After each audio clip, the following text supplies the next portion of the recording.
So let's talk about different stock markets globally. And we can start with our own. In Kenya, the current stock market is the Nairobi Stock Exchange. It's a market that's fairly young. It has maybe about, if I'm remembering right off the top of my head, about 8 segments. I hope I'm correct, but we'll put a link down and you can see. It's a young, emerging market because even of the economy we are in, we don't even trade a lot of tools there. Then there is the South Africa Stock Exchange. This is a bit more mature. They even trade things like metals and things like that. Then there is the Nigeria Stock Exchange in Lagos, and then there's the Egyptian one. So within Africa, these are the main ones.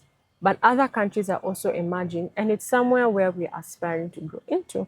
But there are bigger markets. The London Stock Exchange does a lot.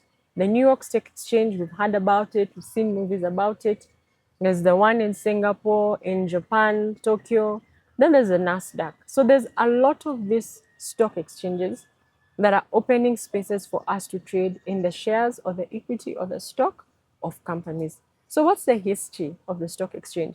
This goes back to BC, believe it or not. Traders began to come together so that they could have better outcomes, they could negotiate better, they could protect themselves from bandits, and they could supply in bulk. So this first started as a regular market, like, allow me to use Swahili, think of it as a soko.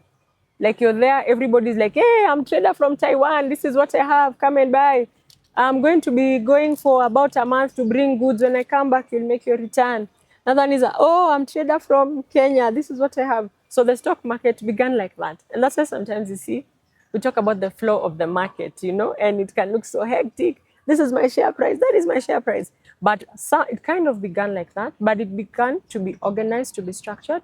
That is also when by then, the kings, the church were interested in it, and traders realized we have to regularize this, and it began to grow. So places like Kenya here, we now have like the Capital Markets Authority, we have the Central Depository Systems. So the Capital Market Authority regulates the capital market, and the Central Depository System is where every share that we buy is listed. So it doesn't matter who is buying, it's listed. Then we have the stock brokers listings. So stock brokers are those who help us to buy shares on the stock market. The way our market runs in Kenya, we do not buy shares of a company directly also from the stock exchange.